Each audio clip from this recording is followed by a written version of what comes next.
The wind did not simply blow across the Llano Estacado in the winter of 1874. It scoured it.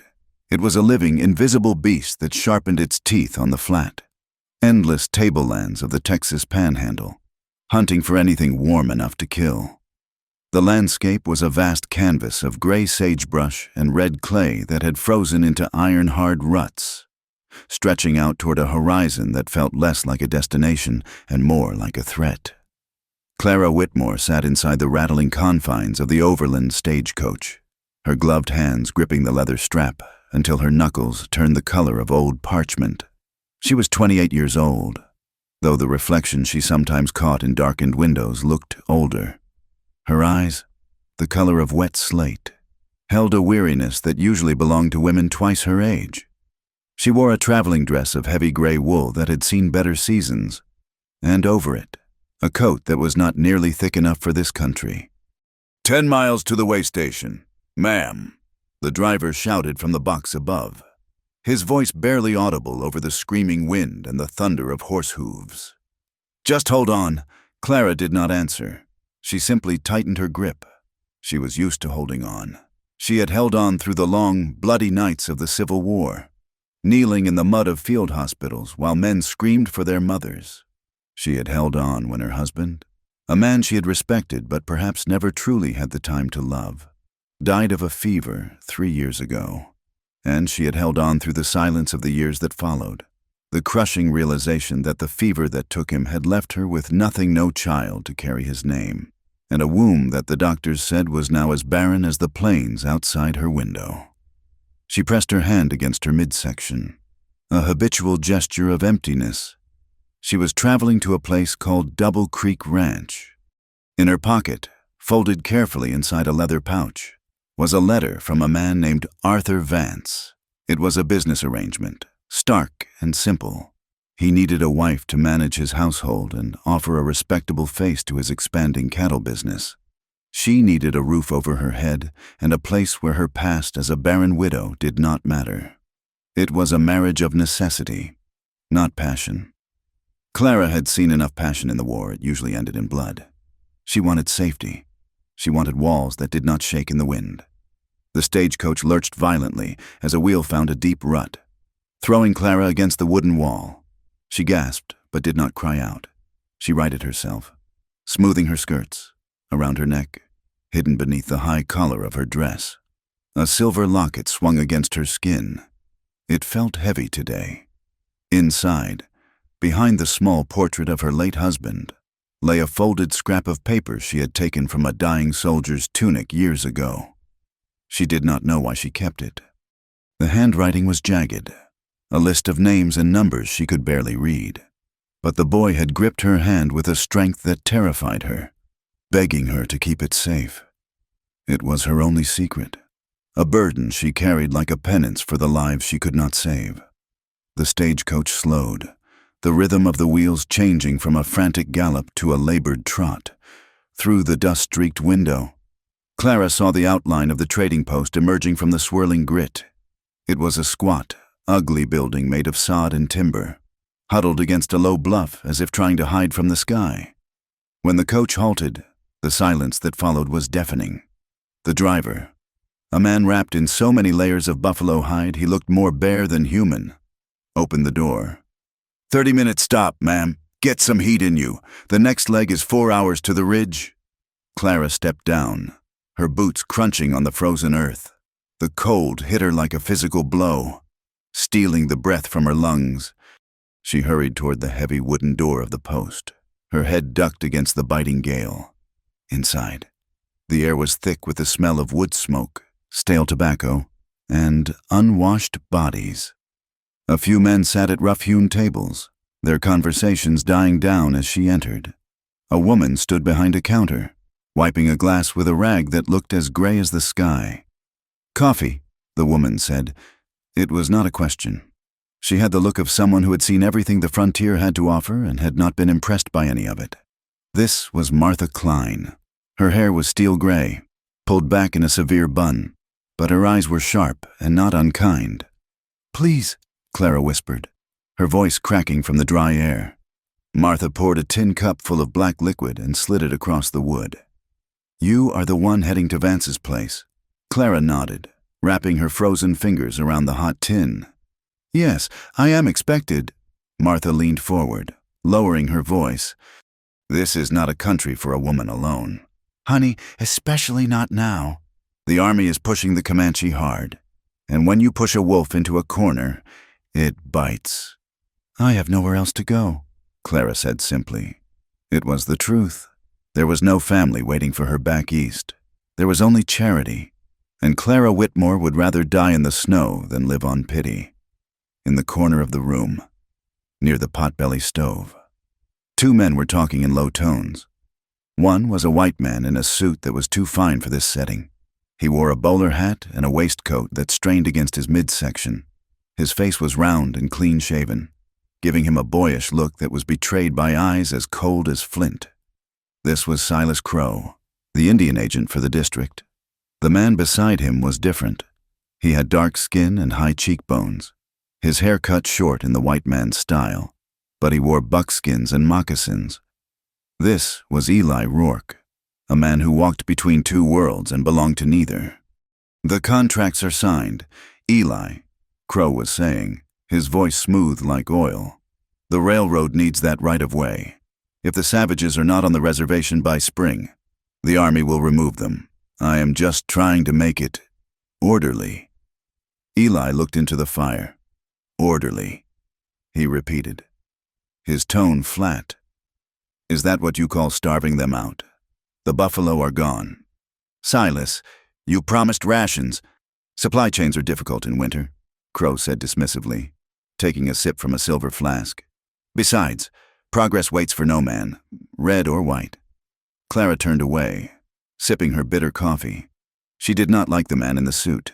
He reminded her of the officers who would sit in clean tents drinking brandy while their men rotted in the mud 100 yards away. Outside the thick walls of the post, the wind carried a different scent. Tawakoni, known to the few white men he trusted simply as Taw, crouched in the shadow of a limestone ridge, 300 yards from the trading post. He was motionless, a statue carved from the earth itself. He wore a buffalo robe with the fur turned inward for warmth, and his long black hair was braided with strips of red flannel. He was 26 years old, a warrior of the Quahati band. But today he was not hunting buffalo. There were no buffalo left to hunt. He was hunting survival. Beside him, huddled under the bulk of his robe, was a small shape. Naya was 6 years old. Her large, dark eyes watched the trading post with a mixture of fear and curiosity. She did not speak. She had not spoken a single word since the blue-coat soldiers had attacked their summer camp 2 years ago. The noise of the rifles had stolen her voice, leaving a silence in her throat that Taw had tried, and failed, to heal with songs and stories. He adjusted the robe, tucking it tighter around the girl's small shoulders. "Stay warm, little bird," he whispered in his tongue. "The wind is a thief today." Taw watched the stagecoach. He watched the horses, noting their fatigue. He watched the man in the fine suit step out of the post to smoke a cigar. Taw's hand tightened on the stock of his Winchester rifle, a weapon he had taken from a dead ranger. He knew Silas Crow. Every Comanche knew Silas Crow. He was the man who promised beef and delivered bone. He was the man who promised blankets and delivered smallpox. But Taw was not here for vengeance. Not today. He was here because the spirits had been restless in his dreams, and because he had seen the tracks of 5 riders heading east, riders who did not move like soldiers, but like men who hunted for profit. They were lying in wait in the canyon, 5 miles ahead. Taw looked down at Naya. She was drawing in the frost on the ground with a twig, a horse, a fire, simple things. He felt a fierce, aching love for her. She was all he had left of his sister. He was caught in a trap, just like the wolf Martha Klein had spoken of. The war chief Quanah Parker was still fighting out on the Llano, but Taw knew the end was coming. The hunger was too deep. He had come close to the white settlements to trade hides for flour, risking his life, because Naya's ribs were showing through her skin. Back inside the post, Clara finished her coffee. She checked the clock on the wall. It was 2 o'clock.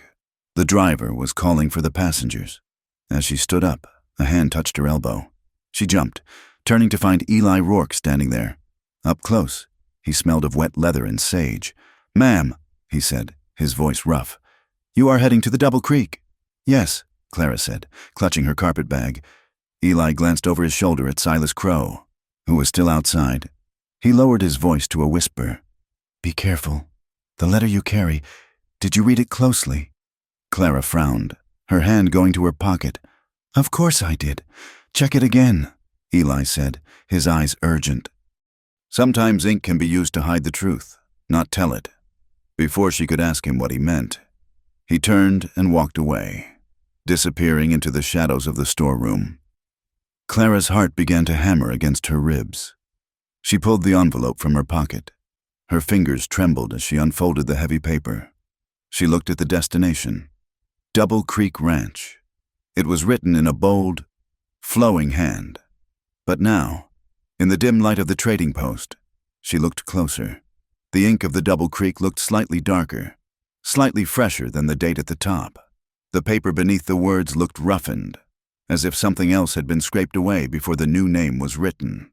"All aboard!" the driver bellowed from the doorway. "Burning daylight! Folks!" Clara stood frozen. A cold knot formed in her stomach, colder than the wind outside. "He wants you to go to the wrong place." The thought came unbidden, a survival instinct honed in the triage tents. Why? Why would someone alter a letter to a mail-order bride? "Ma'am." The driver looked impatient. Clara started, looking around. Martha Klein was busy with a customer. Silas Crow was outside, laughing at something the stable boy said. She was alone. If she stayed here, she had no money to pay for a room. She had $4 to her name. If she did not get on that coach, she would freeze or starve. "I am coming," she said, shoving the letter back into her pocket. She had to trust that it was a mistake, a trick of the light. She had to believe that there was a ranch waiting for her, a warm fire, and a man named Arthur Vance who needed a wife. She stepped out into the wind. Silas Crow tipped his bowler hat as she passed. "Safe travels, Miss Whitmore," he said. His smile did not reach his eyes. Clara paused. She had never told him her name. She climbed into the coach, her heart pounding like a trapped bird. The door slammed shut, sealing her in the gloom. The whip cracked, sounding like a gunshot in the thin air, and the wheels began to turn. Up on the ridge, Taw watched the coach lurch forward. He saw the dust rise. He knew the terrain ahead, the canyon narrows, the ambush point. He looked at Naya. "We must go," he said. Naya looked up at him, her eyes wide. She pointed at the coach, then touched her own chest. "No," Taw said, shaking his head. "Not our fight.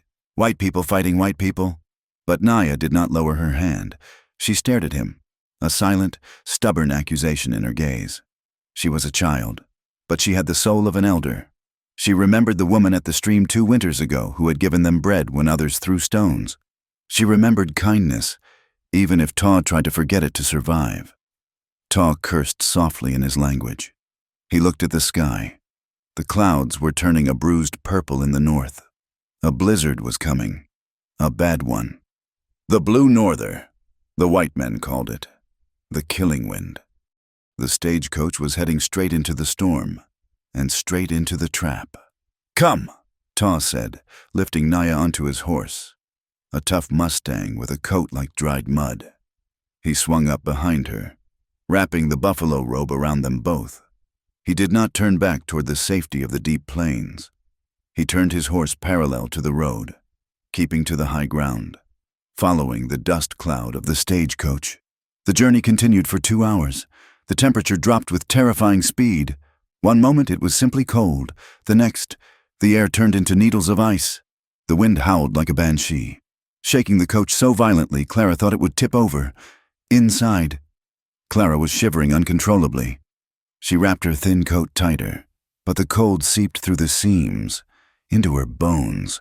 She thought of the man in the bowler hat. Safe travels, Miss Whitmore. How did he know suddenly The coach lurched to a halt, not with the slow deceleration of a stop, but with the violent screech of a brake applied in panic. A gunshot rang out real this time. Not a whip crack. Clara was thrown to the floor. She heard the driver scream, a short, cut-off sound that curdled her blood. "Get down!" a voice roared from outside. "Throw down the box!" Clara scrambled into the corner, pressing herself under the seat. Her breath came in short. Jagged gasps. This was not a robbery. Robbers wanted gold. The driver had no gold. "Check the passenger," another voice shouted. It was a rough, gravelly voice. "Crow said no witnesses. Make it look like the Comanches did it." Clara's blood ran cold. Crow! The man in the suit. The door was wrenched open. A man stood there, a scarf covering his face, a pistol in his hand. He looked huge against the swirling snow. "Well now," he grunted, leveling the gun at her. "End of the line, lady." Clara did not think. She acted on the instinct that had kept her moving when the cannons roared at Antietam. She grabbed the heavy carpetbag at her feet and swung it with both hands, screaming with all the air left in her lungs. The bag hit the man square in the face. He stumbled back, his pistol firing wild into the roof of the coach. Clara didn't wait. She threw herself out of the opposite door, tumbling into the snow. The wind hit her, blinding and white.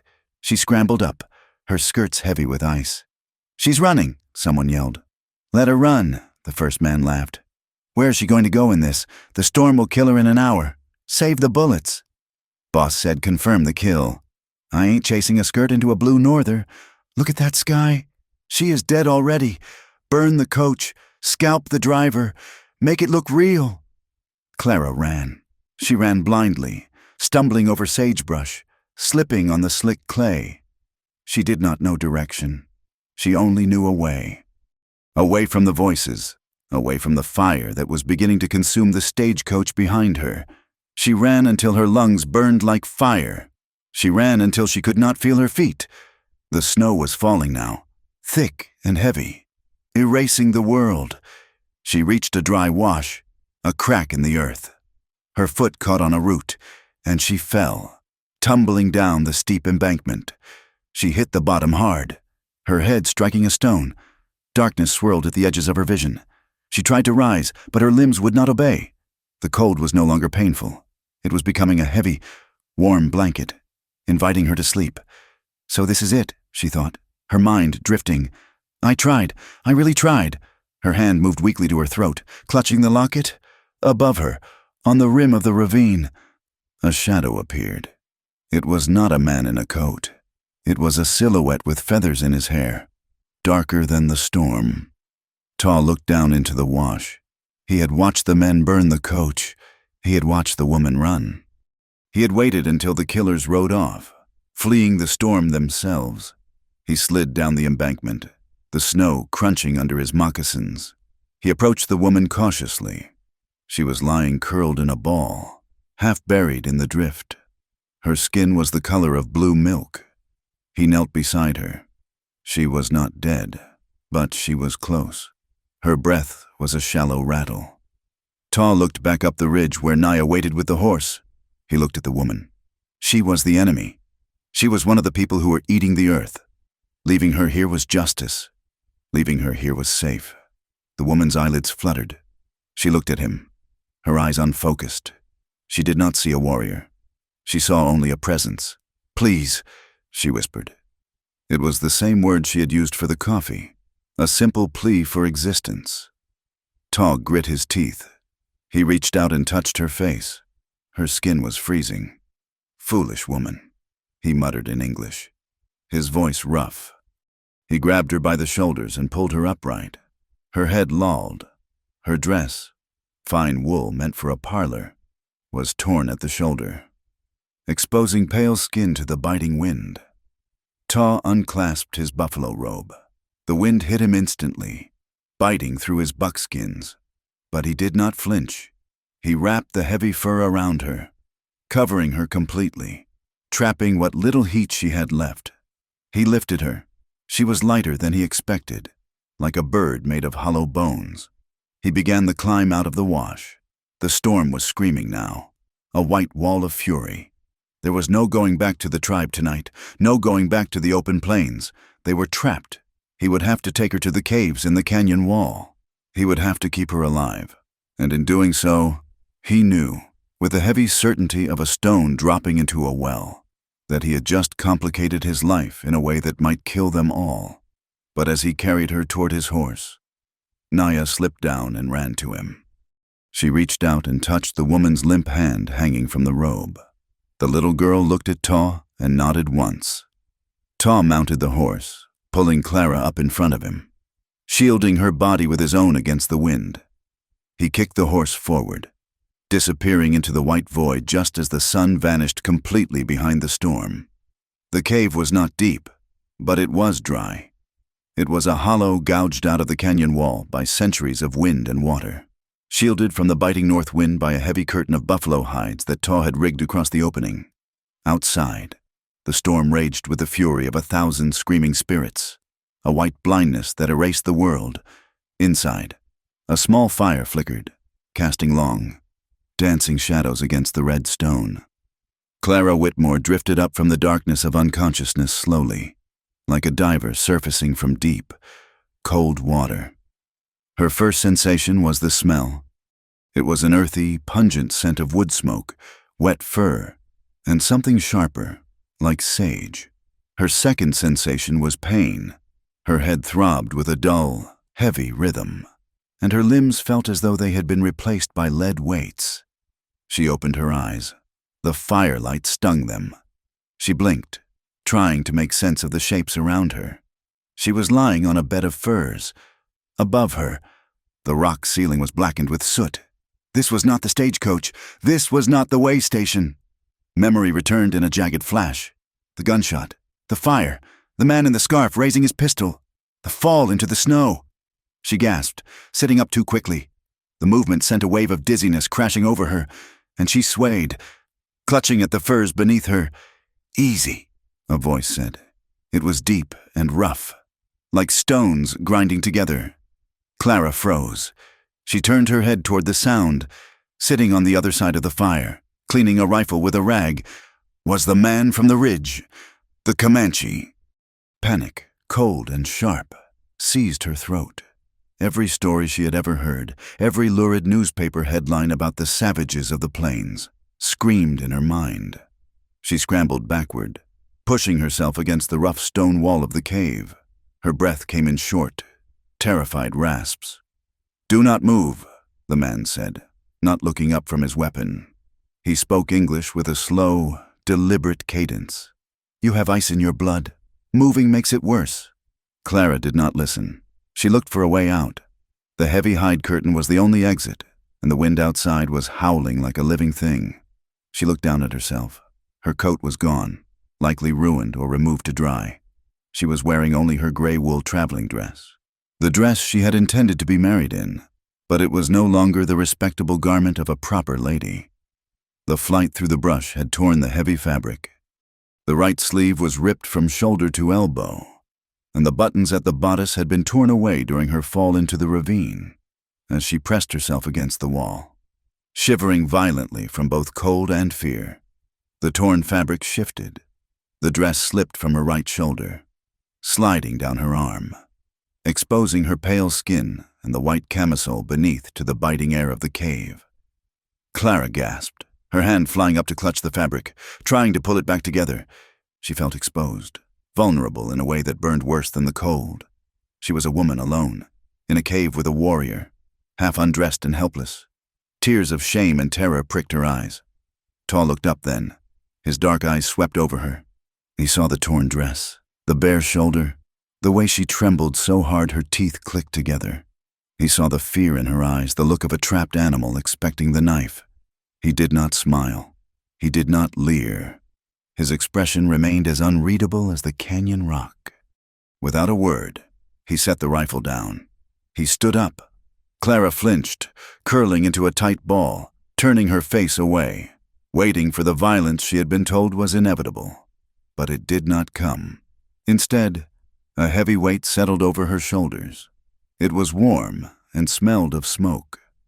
Taw had picked up the buffalo robe he had been sitting on and threw it over her. He did not touch her skin. He did not linger. "Cover yourself," he said, his voice flat. He turned his back to her immediately, walking to the edge of the fire to add another log. He stood between her and the draft from the entrance, his broad back blocking the worst of the chill. He was shielding her. Clara clutched the robe with shaking hands, pulling it tight around her throat. The fur was thick and retained the heat of his body. It was the most comforting thing she had ever felt. She stared at his back, confusion warring with her fear. He had covered her. He had turned away. "Why?" she whispered, her voice barely audible over the wind. "Why did you not leave me?" Ta watched the sparks rise from the fire. "The white men would have killed you. The storm would have killed you. I am not the storm." He turned his head slightly, looking at her from the corner of his eye. "Drink." He gestured to a tin cup sitting on a flat stone near the fire. Clara hesitated, then crawled forward, keeping the robe wrapped tightly around her like armor. She picked up the cup. It was filled with water that had been boiled with pine needles. It was hot and resinous. She drank it greedily, the heat spreading through her chest, chasing away the numbness in her core. It was then that she saw the eyes, from the shadows at the far back of the cave, behind where Ta had been sitting. A pair of large, dark eyes was watching her. Clara started, nearly dropping the cup.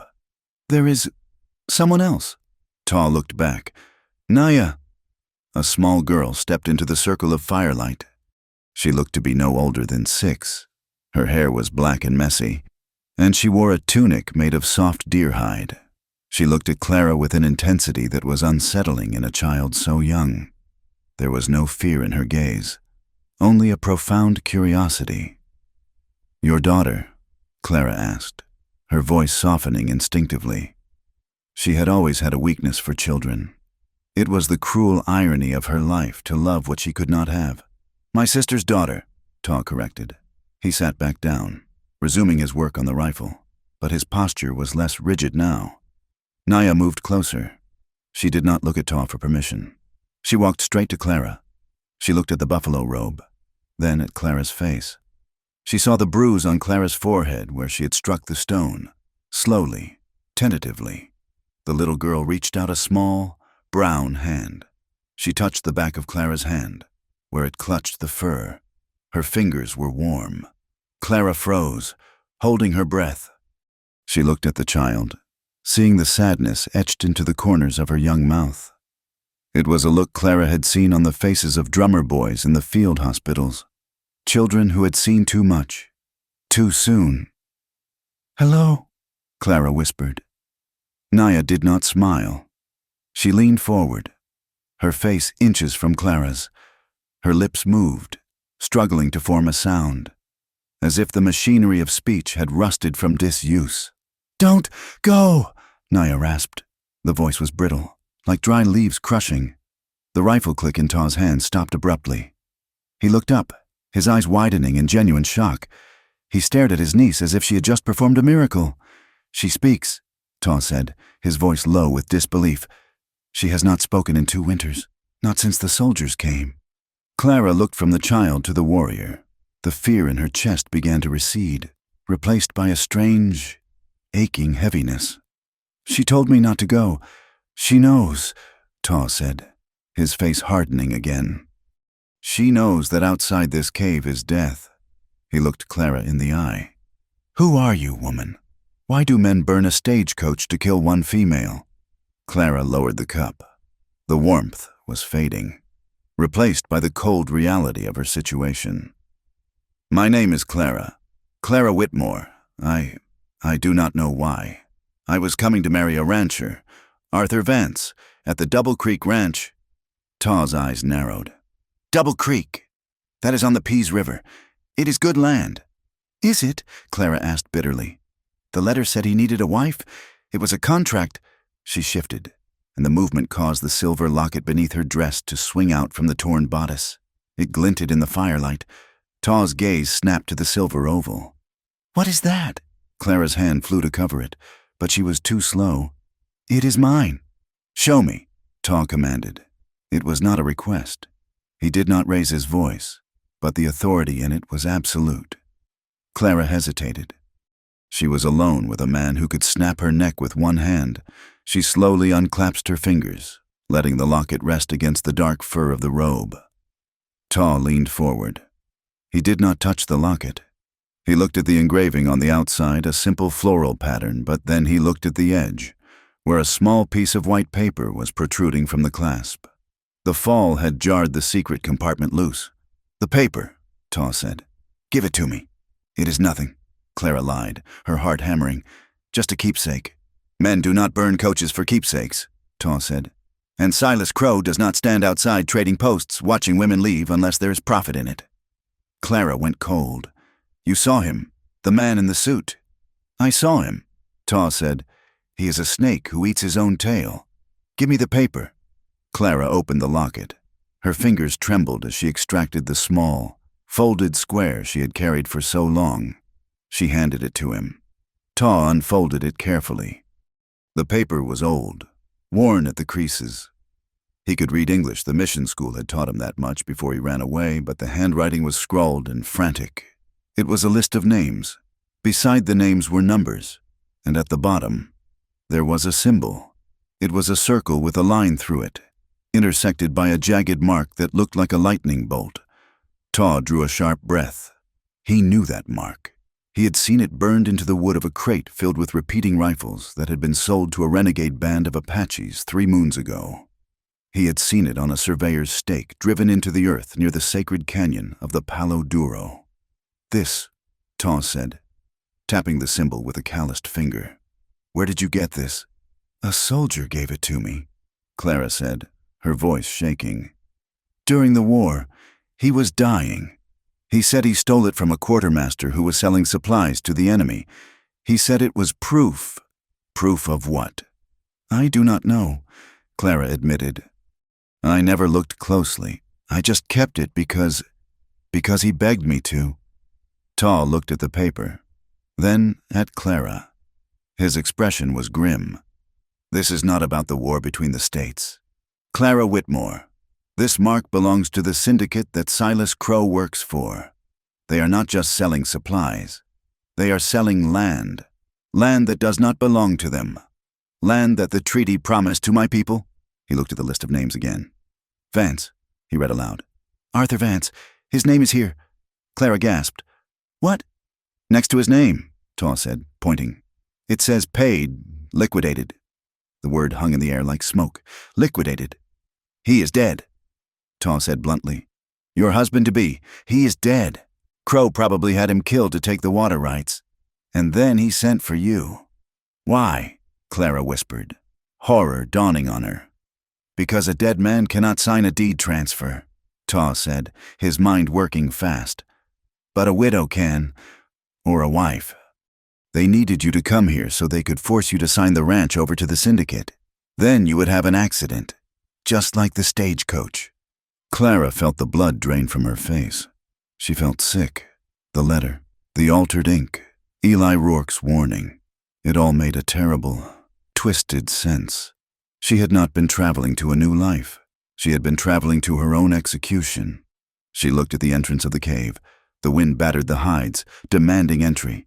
"I have to leave," she said, panic rising again. "If they know I am alive—" She tried to stand, shedding the buffalo robe. The cold hit her instantly, but she ignored it. She stumbled toward the opening. "Stop," Ta said. He did not move to grab her. He simply spoke the word. Clara turned, clutching her torn dress. "I cannot stay here. I am a danger to you, to the child. If they find me here—" "If you go out there," Ta said, pointing to the curtain, "the frost will take your fingers first, then your nose, then your mind. You will lie down in the snow and think it is a warm bed, and you will never wake up." He stood up, his frame filling the small space. "And if the cold does not take you, Crow's men will. They are tracking you. They saw you run.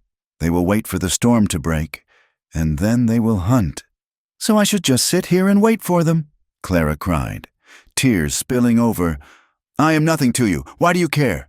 Ta looked at Naya. The little girl was watching Clara with wide, terrified eyes. She had moved to the back of the cave, clutching a small doll made of corn husks. "You are right," Taw said, looking back at Clara. "You are nothing to me. You are a white woman. Your people have taken everything from mine, my land, my buffalo, my sister." He stepped closer, looming over her. The firelight cast his face in sharp relief, making him look dangerous and ancient. "But a child asked you to stay," he said softly. "And I have denied her nothing since the day I pulled her from the ashes of her mother's teepee." He reached out and took the buffalo robe from the floor where Clara had dropped it. He held it out to her. "The storm will last 2 days," Taw said. "Maybe 3. While the wind blows, no one can track. We are safe." Clara looked at the robe. Then she looked at his face.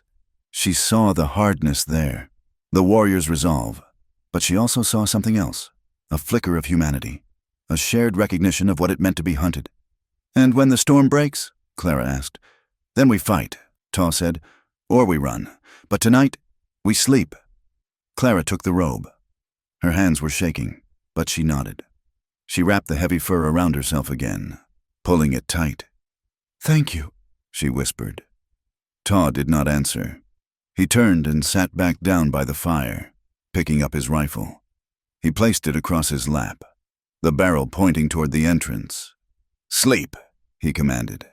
"I watch." Clara moved back to the furs. Naya crawled over to her, curling up against Clara's side like a small, seeking animal. Clara hesitated, then put an arm around the child. Naya sighed and closed her eyes. Taw watched them from across the flames, the white woman and the Comanche child, huddled together under a buffalo robe while the white death screamed outside. It was a strange picture, a dangerous picture. He touched the pocket of his buckskin vest, where he had put the paper from the locket. It was a weapon, that paper, more powerful than his Winchester. And now, he held it. He looked at Clara's face, softened by sleep as exhaustion finally claimed her. He remembered the moment she had woken up, the dress slipping from her shoulder. He had seen the scars on her arm, faint and old, but visible. Scars of fire or acid. She had seen pain. This woman. She was not soft, even if she thought she was. He added another log to the fire. The flames leapt up, pushing back the dark. "I watch," he repeated to the silence. It was a promise. And in the Wild West, a promise was the only law that mattered. The storm raged for 3 days. It was a siege of wind and ice that sealed the mouth of the shallow cave with a drift of snow 6 feet high.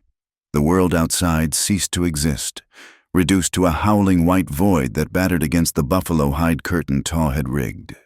Inside, time stretched and warped, measured only by the dwindling pile of firewood and the rhythmic breathing of the 3 souls huddled against the red rock. Clara Whitmore learned quickly that modesty was a luxury the frontier did not afford. Survival was intimate. She slept wrapped in the same buffalo robe as the child, Naya absorbing the girl's warmth, while Taw slept between them and the entrance, a silent sentinel who seemed to rest with one eye open. On the second morning, the firelight caught the grimace on Taw's face as he moved to stoke the embers. He favored his left side, his movements stiff and guarded. Clara sat up, brushing the sleep from her eyes. The nurse in her, the part of her that had walked through the blood-slicked tents of Antietam, took over before her fear could stop it. "You are hurt," she said. It was not a question. Taw did not look at her. "It is the cold, old bones." "You are not old," Clara said, standing up. The cave floor was freezing against her boots. She moved toward him, her hands instinctively reaching out. "And that is not a stiffness from the cold. I saw blood on your flank yesterday when you stretched. Let me see." Taw stiffened, his hand going to the knife at his belt. Not a threat, but a reflex. "It is nothing, a scratch from a branch." "A scratch that makes a warrior limp is not a scratch," Clara countered. Her voice was steady, surprising even herself. "I cannot shoot a rifle, and I cannot track a deer. But I can stitch flesh and clean a wound. If infection takes you, Naya and I die here with you, so let me see." Taw looked at her for a long moment.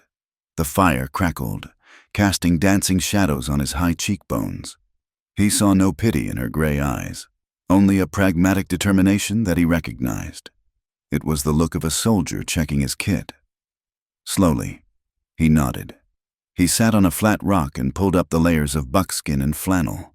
The wound was ugly. It was an old gash, perhaps weeks old, that had begun to heal but had been torn open again likely when he lifted her from the ravine. The edges were angry and red, weeping a clear fluid that smelled faintly sweet, the scent of unsetting rot. Clara did not flinch. She went to her carpet bag, which she had miraculously held onto during her flight. She pulled out a small bottle of carbolic acid and a clean roll of linen. "This will burn," she warned. "Do it," Taw grunted. She cleaned the wound with efficient, gentle hands. Taw did not make a sound, though the muscles in his back coiled like steel cables as the acid touched raw flesh. As she worked, Clara felt a strange shift in the air between them. The barrier of race, of enemy and stranger, thinned. Beneath her hands was not a savage or a threat, but a man made of blood and bone, vulnerable to the same pain as the soldiers she had tended years ago. When she finished tying the bandage, Taw exhaled a breath he seemed to have been holding for 10 minutes. "You have good hands," he said quietly. "Strong hands." "They are useful hands," Clara replied, packing her supplies away. "That is all." From the corner of the cave, a scraping sound drew their attention. Naya was crouched by the wall, using a piece of charred wood from the fire to draw on the smooth sandstone. Clara moved closer. The drawing was crude, stark charcoal lines against the red rock. It showed a horse with wild eyes. It showed a fire consuming a triangular shape, a teepee. And in the center, looming large, was a figure holding a stick that spat smoke. A gun. Naya looked up, her fingers black with soot. She pointed to the figure, then to herself, then made a slashing motion across her throat. Clara felt a chill that had nothing to do with the storm. "She saw this. She saw everything," Taw said, his voice dropping to a low rumble of suppressed rage. "The soldiers came at dawn. They were not looking for warriors. They were looking to break us, to kill the horses and burn the winter stores. My sister, Naya's mother, she hid the child in a hollow log before they found her." Clara looked at the drawing, her heart aching. "I am sorry," she whispered. "I am so sorry." "Sorrow does not change the past," Taw said, standing up to test the bandage. He moved better now. "But it is good that you see. You see that the terror does not always wear feathers. Sometimes it wears a blue coat." That night, the wind began to die down. The howling faded to a low moan. They sat by the fire, eating the last of the dried meat Taw had in his pack.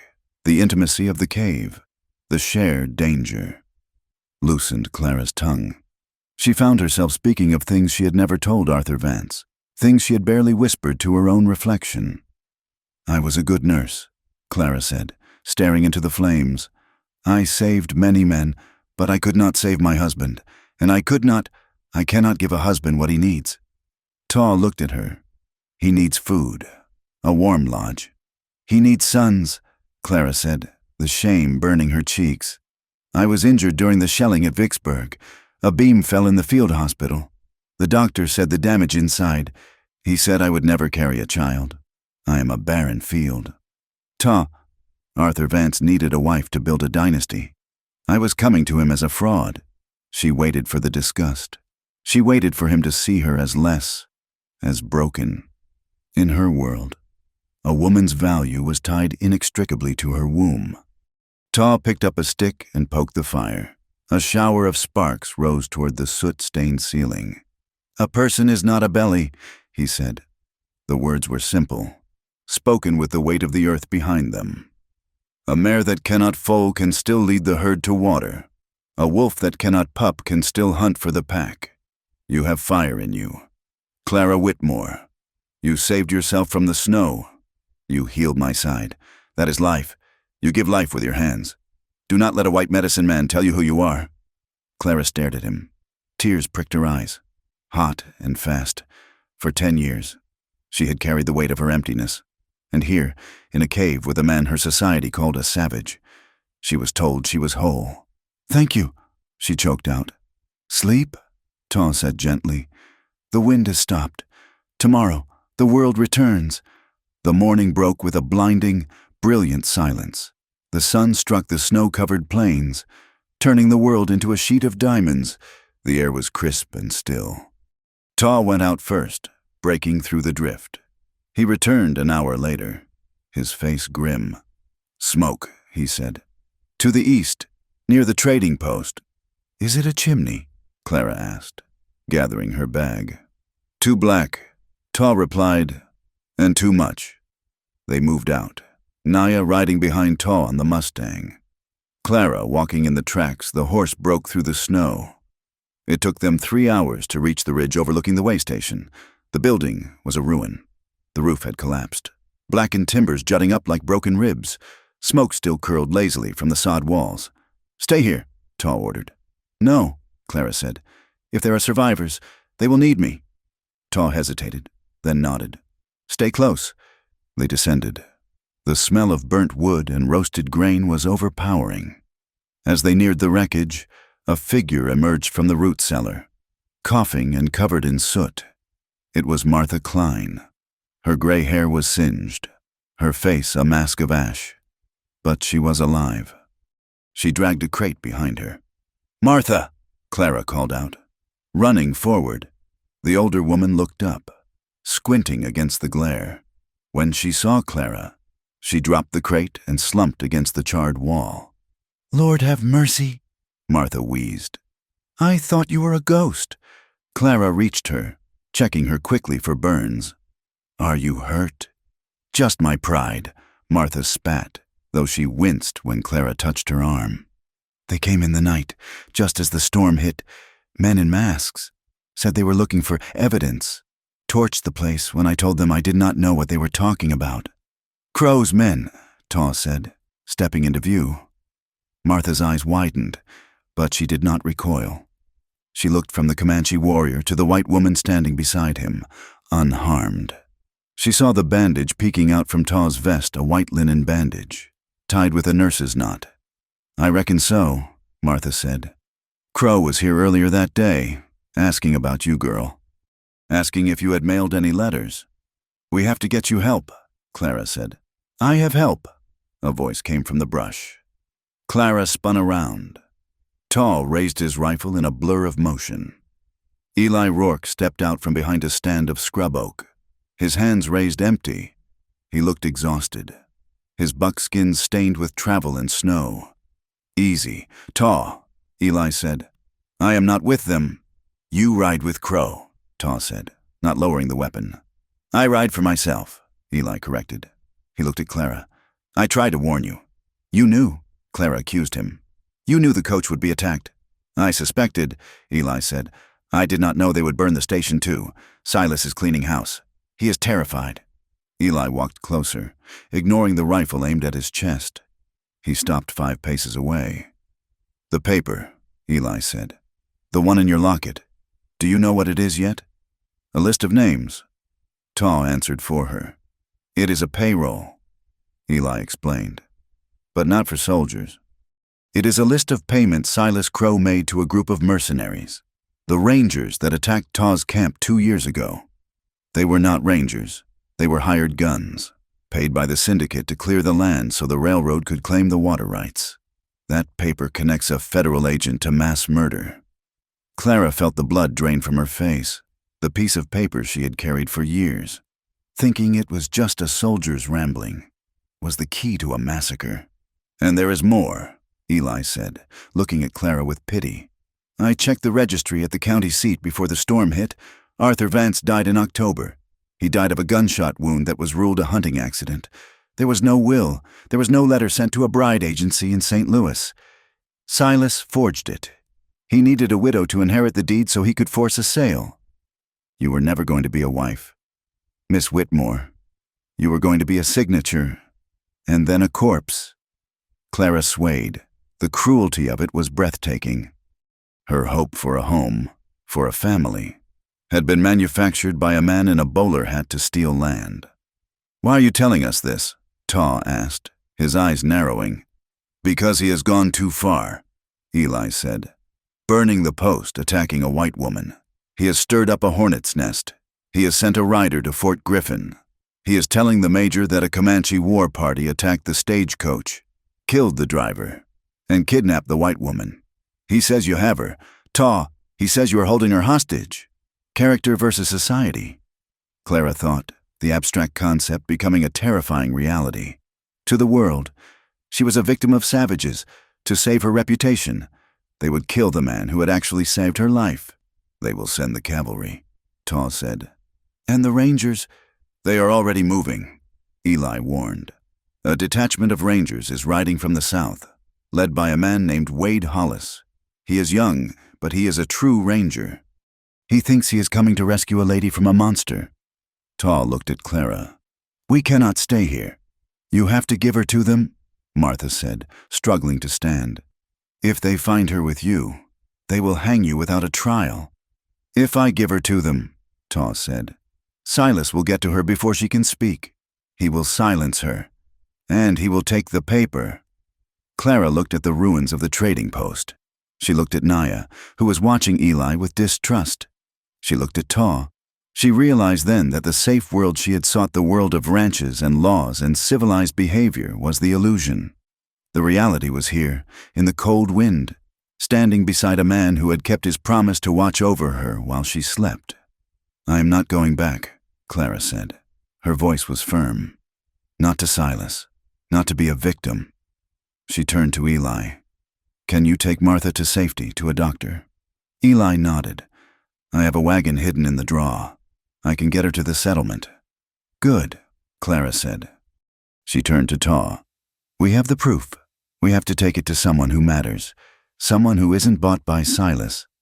Judge Parker in Fort Smith, Eli suggested. Or the marshal in Dodge. But that is a long ride, and you have to cross the line. The line? Clara asked. The cordon, Taw said. The soldiers are tightening the noose around the panhandle. To get out, we have to go through them. Taw walked over to his horse and checked the cinch. He looked at the sun, calculating the hours of daylight left. If we stay, we die, Taw said. If we go, we might die, but we choose where. He mounted the horse and pulled Naya up behind him. Then he extended his hand to Clara. It was the same gesture he had made in the ravine. But this time, there was no hesitation in Clara's movement. She reached up and grasped his forearm. His grip was iron and heat. He pulled her up to sit in front of him. Hold on, Taw said. I know how to hold on, Clara replied, wrapping her arms around his waist, feeling the steady beat of his heart against her back. Eli watched them. Taw, he called out. If they catch you, they have to find us first, Taw said. He kicked the Mustang into a trot, heading north, away from the settlements, away from the lies of civilization, and straight into the vast, open, dangerous freedom of the plains. Behind them, the smoke of the trading post rose like a dark signal fire against the blue sky, marking the end of Clara Whitmore's past and the beginning of a desperate race for the future. The land did not welcome them. It tolerated them, at best. For 3 days, they moved across a landscape that seemed stripped of all mercy. The Llano Estacado was a sea of frozen grass and red dirt, stretching out under a sky so vast it made human concerns feel microscopic. The wind had stripped the snow from the high ground, leaving behind hard-packed clay that rang like iron under the hooves of the Mustang. Clara Whitmore learned that exhaustion was not a limit, but a baseline. Her body, accustomed to the controlled chaos of hospital wards, ached in new and terrible ways. Her inner thighs were raw from the saddle, her skin chapped by the relentless wind, and her stomach rumbled with a hunger that the meager rations of dried venison could not silence. But she did not complain. She watched Taw. The Comanche warrior moved through the wilderness not as a traveler, but as a part of it. He taught her without lectures. He showed her how to lean into the horse's neck to dodge the biting gusts. He pointed a gloved hand toward a patch of stunted mesquite, indicating where the snow had melted in a specific pattern, revealing the presence of water deep beneath the roots. "The land speaks," Taw said on the second afternoon, his voice low. "You just have to listen." "I only hear the wind," Clara admitted, pulling the buffalo robe tighter around her shoulders.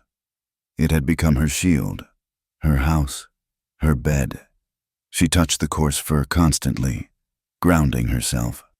"The wind tells you what is coming," Taw said. "The birds tell you who is coming." He stopped the horse suddenly, sliding off and pulling Clara down beside him. He crouched low, his eyes scanning the horizon. Clara mimicked him, her heart hammering. "What is it?" she whispered. "Rider," Taw said. "One, moving fast, not hiding." Clara squinted against the glare. She saw a speck of black against the brown earth, moving steadily toward the canyon mouth they had just exited. "Is it Crow's men?" "No," Taw said, checking the action of his Winchester. "Crow's men ride in a pack, like coyotes. This is a wolf, alone." They waited in the shadow of a limestone overhang. As the rider drew closer, Clara saw the glint of metal on his chest, a badge. He wore a dusty canvas coat and a wide-brimmed hat pulled low. He rode a tall bay gelding that looked nearly spent. "Texas Ranger?" Taw muttered. "Young, reckless." The ranger pulled his horse up near the frozen streambed, looking at the tracks Taw had deliberately left exposed to lead pursuers away from their true path. "Hello, the camp!" the ranger shouted, his hand hovering near his holster. "I know you are there. I can smell the smoke." Taw stood up slowly, keeping his rifle pointed at the ground but ready. Clara stood beside him, clutching the robe. The ranger's eyes widened when he saw Clara. He looked from her tattered gray dress to the Comanche warrior. His face hardened. "Step away from him, ma'am," the ranger commanded. "I am Ranger Wade Hollis. You are safe now." "I am already safe," Clara said, her voice carrying clear across the distance. Wade Hollis looked confused. "Ma'am, I have a report that this savage kidnapped you and killed your driver. Step away." "He saved me," Clara said, stepping closer to Taw, her shoulder brushing his arm. "And his name is not Savage. It is Taw." The standoff was broken by a sound louder than a gunshot. Above them, the sun had been warming the ice that held the canyon wall together, with a groan that vibrated through the soles of Clara's boots. A sheet of rock and frozen mud sheared off the cliff face directly above the ranger. "Move!" Taw roared. It happened in seconds. The ranger spurred his horse, but the animal slipped on the ice. The slide came down with the force of a freight train boulders, mud, and snow burying the streambed. When the dust settled, the ranger's horse was scrambling free, terrified but unhurt, but Wade Hollis was gone. "He is buried," Clara gasped, running forward. "Leave him," Taw said, grabbing her arm. "He is the enemy. He hunts us." Clara looked at the pile of debris. She saw a hand sticking out from the mud, twitching weakly. "He is a man, Taw, and he is alone. Just like we were." She pulled her arm free and ran to the slide. She began tearing at the rocks and freezing mud with her bare hands. Taw watched her for a heartbeat. He looked at the horizon, where more rangers might be. Then he cursed in his tongue and threw down his rifle. He joined her. Together, they dug. Taw used his strength to leverage a massive slab of limestone off the ranger's legs, his muscles straining, the wound in his side likely protesting. But he did not stop until he dragged the unconscious man clear. Clara immediately went to work. She checked for a pulse. It was strong. She ran her hands over his legs. "Nothing is broken," she pronounced, her professional mask slipping into place. "Just stunned, and likely a concussion." Wade Hollis groaned, his eyes fluttering open. He looked up. The first thing he saw was the face of the Comanche warrior he had come to kill, leaning over him, not with a knife, but with a water skin. Wade tried to reach for his gun, but his holster was empty, buried somewhere in the mud. "Drink," Taw said, offering the skin. "Do not speak. You have rocks in your head." Wade drank, coughing. He looked at Clara. You are helping him. We are helping you. Ranger Hollis," Clara said sternly. There is a difference. They made camp there, in the shelter of the fallen rock, because Wade was too dizzy to ride. As the sun went down, casting long purple shadows across the plains, the dynamic shifted. The fire crackled, a neutral ground between enemies. Silas Crow sent a telegram to Austin, Wade said, holding a cup of coffee Clara had brewed. He watched Taw warily. Said a war party hit the stage.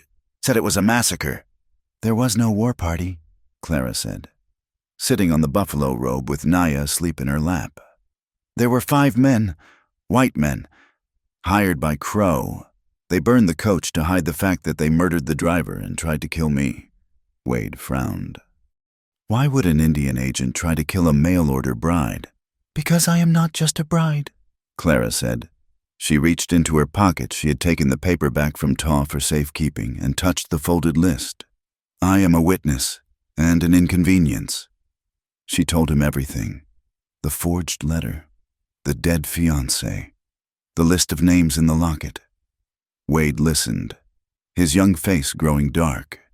He was a ranger, a man who believed in the black and white of the law, but the gray areas were creeping in. He looked at Taw, who sat silently cleaning his knife, ignoring the conversation but hearing every word. If what you say is true, Wade said slowly, then I have been played for a fool. You are not the first, Taw said, looking up. Crow plays everyone. He plays the army against the tribes. He plays the settlers against the land. He feeds on chaos. The next morning, the truce was tested. They were preparing to leave when a shot rang out. It hit the rock inches from Clara's head, spraying stone chips into her hair. Down! Taw yelled, shoving Clara and Naya behind the bulk of the deadfall. Wade Hollis scrambled for his rifle, which Taw had retrieved and leaned against a tree. Who is firing? Mercenaries, Taw said, peering over the rock. 3 of them, on the ridge. Naya, woken by the gunshot, curled into a ball, her hands over her ears. Her eyes went vacant, the terror of the past crashing into the present. She began to rock back and forth, silent screams trapped in her throat.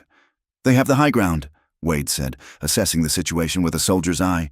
We are pinned. Clara, Taw said, turning to her. Can you ride the Mustang?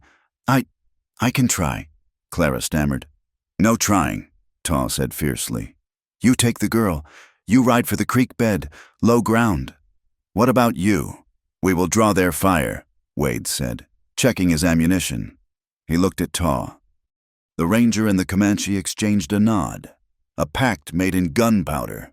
Go! Taw shouted, breaking cover and firing 2 rapid shots at the ridge. Clara grabbed Naya, hauling the terrified child onto the Mustang. She swung up behind her. Hold on to me! Naya, hold on! She kicked the horse. The animal surged forward. Bullets kicked up dirt around the hooves. But Taw and Wade were laying down a withering, suppressing fire, forcing the attackers to keep their heads down. Clara rode like she had been born to it, fear lending her balance. She guided the horse into the dry creek bed, the banks shielding them. She did not stop until she reached a dense grove of cottonwoods a mile away. Minutes later, Taw and Wade came crashing through the brush on the ranger's horse, riding double. They slid off, breathing hard. Did you get them? Clara asked, sliding down and pulling Naya into her arms. We discouraged them, Wade said grimly, but they will circle back. Then, a figure stepped out from behind a cottonwood. It was Eli Rourke. He held a pistol, but it was pointed at the ground. He looked wretched, his eyes darting nervously. Eli, Clara gasped. I thought you took Martha to safety. I did, Eli said, but I came back. For the paper. Taw stepped forward, his hand on his knife. You led them here. I had to, Eli cried, his voice cracking. Crow knows I helped you. He has a bounty on my head too. But if I bring him the paper, just the paper, he said he would let me go west, to California. He raised the pistol, aiming it shakily at Clara. Give it to me, Miss Whitmore. It is just a piece of paper. It is not worth dying for. Clara stared at him. She saw a man broken by fear, a man who had lived between worlds for so long he had forgotten what loyalty meant. It is not just paper. Eli, Clara said, stepping in front of Naya. It is justice. It is the names of the men who killed Naya's mother. It is the proof that my husband was murdered. I do not care, Eli shouted. I want to live. Then live, Taw said. He moved with the speed of a striking snake. He did not use his knife. He threw a stone, a simple river rock he had palmed from the creek bed. It struck Eli's wrist with a sickening crack. Eli screamed, dropping the gun.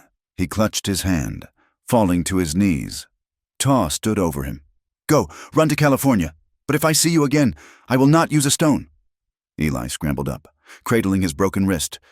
He looked at them with hatred and shame, then turned and fled into the brush, disappearing like a bad spirit. He will tell them where we are, Wade warned. They already know, Taw said. He turned to Clara. Naya was still shaking, her face buried in Clara's skirt. Clara knelt down. The child was catatonic, lost in the noise of the guns. Naya, Clara whispered. She pulled the buffalo robe from the saddle and wrapped it around the girl. Look at me. We are safe. The bad noise is gone. Naya did not respond. Clara began to hum. It was a simple tune, an old lullaby her mother had sung. Hush, little baby. Don't say a word. She rocked the girl, stroking her hair. Slowly. The tension left Naya's small body. She looked up at Clara, her dark eyes swimming with unshed tears. She reached out and touched the locket at Clara's throat, then touched the buffalo robe. Home, Naya whispered. It was the only word she knew how to say now, but she said it looking directly at Clara. Taw watched them. A strange softness touched his face. He walked over and placed a hand on Clara's shoulder. We must move, he said gently. Fort Griffin is 10 miles south. We can reach the perimeter by nightfall. The ride was silent. The landscape shifted from open plains to rolling hills dotted with oak. As the sun began to set, they saw the lights of Fort Griffin twinkling in the distance. It looked like a beacon of civilization. They stopped on a rise overlooking the fort. I will go in first, Wade said. I will speak to the major. I will show him my badge and tell him the truth about Crow. Crow has spies everywhere, Taw warned. I am a Texas Ranger, Wade said, straightening his hat. That still means something. He reached into his saddlebag. I have a warrant here, a blank one. I was supposed to use it for the kidnapper. I will write Crow's name on it instead. He pulled out the document to show them, trying to offer reassurance. Clara looked at the paper in the fading light. Her breath caught in her throat. Wade, she said, her voice trembling. Look at the bottom of that warrant. Wade frowned, tilting the paper toward the moonlight. What about it? The signature, Clara said. The countersign required for the warrant to be valid. Wade looked. There, at the bottom of the official Texas Ranger document, was a signature that had been pre-stamped for the district. Silas Crow, regional administrator. Wade went pale. He oversees the ranger detachment in this sector I did not know. I thought he was just the Indian agent. He owns the law here, Taw said, his voice cold. If you walk into that fort with a warrant, you are asking his permission to arrest him. And, Clara added, pointing to a second signature line. Look who witnessed the authorization. It was the major of the fort. The army is in his pocket too, Wade whispered, the realization crushing him. We cannot go down there. It is a trap. So where do we go? Clara asked, looking at the lights of the fort that had promised safety, but now offered only a cage. Taw looked north, back toward the darkness of the plains. Then he looked at the paper in Wade's hand. We do not go to the law, Taw said. We bring the law to us, but on our terms. How? Wade asked. Crow wants the paper, Taw said, looking at the locket around Clara's neck. He wants it enough to leave the fort, enough to come out into the dark. You want to use her as bait? Wade asked, outraged. No, Taw said, his eyes meeting Clara's. The look between them was intense, a silent communication of trust built in the storm and the fire. I want to finish it, tonight. Clara touched the buffalo robe draped over her shoulders. She felt the weight of the locket. She looked at Naya, who was sleeping exhaustedly against the horse. "Do it," Clara said. "Set the trap." As they began to plan in the darkness, the wind picked up again, carrying the scent of snow. But this time, Clara did not shiver. She had the warmth of the robe and the fire of a battle yet to come. The plan had been desperate, a gamble made of smoke and shadows. But the reality of Griffin Flat was harder than stone. They had ridden into the town under the guise of surrender. Wade Hollis leading Taw in with ropes around the Comanche's wrists that were tied with a knot meant to slip. But Silas Crow had moved faster than they anticipated. The town square was a churning sea of angry faces, illuminated by the guttering light of pitch torches that threw long, distorted shadows against the wooden storefronts. The wind whipped the flames, making the whole world seem to tremble. In the center of the square, a hastily erected platform stood near the water trough. Taw stood on the platform, his back to a heavy post. The ropes Wade had tied were gone, replaced by thick hemp secured by Crow's own men. They had separated Taw from the others the moment they entered the perimeter. Wade had been disarmed by the town's sheriff, a man whose eyes kept darting toward Silas Crow for approval. Clara stood at the base of the stairs, shivering not from the cold, but from the sheer weight of the hate directed at the man on the platform, to the crowd of settlers, buffalo hunters, and soldiers. Taw was not a man. He was a symbol of every fear they harbored about the wild land they tried to conquer. Silas Crow stepped forward, raising his hands for silence. He wore a heavy wool coat with a fur collar, looking every inch the civilized leader protecting his flock. "Citizens of Griffin Flat," Crow bellowed, his voice smooth and practiced. "Tonight, we see justice. This savage," he pointed a gloved finger at Taw, "kidnapped a defenseless woman. He murdered the driver of the mail coach. He burned the trading post to the ground." A roar of anger went up from the crowd. "Hang him," someone shouted. "String him up." Clara felt a small hand grip her skirt. Naya was there, pressed into the shadows of the livery stable wall where Wade had told her to hide. But the child had not stayed hidden. She was watching Taw, her eyes wide with a terror that went beyond the fear of death. "Bring the woman up," Crow commanded. Two rough hands grabbed Clara's arms, hauling her up the wooden steps. She stumbled, her legs weak, but she forced herself to stand tall. She wore the buffalo robe Taw had given her over her torn dress, a stark contrast to the townspeople's attire. Crow placed a fatherly hand on her shoulder. It felt heavy and cold, like a dead weight. "Miss Whitmore," Crow said, his voice dropping to a sympathetic register that sickened her. "You are safe now. The nightmare is over. Tell these good people what this animal did to you. Tell them, so we can do what is right." He squeezed her shoulder, a silent warning. "Speak the script, or you die." Clara looked out at the sea of faces. She saw fear. She saw prejudice. She saw the same blind obedience that had sent boys to die in the trenches of Virginia. Then she turned and looked at Taw. He did not look at the crowd. He looked at her.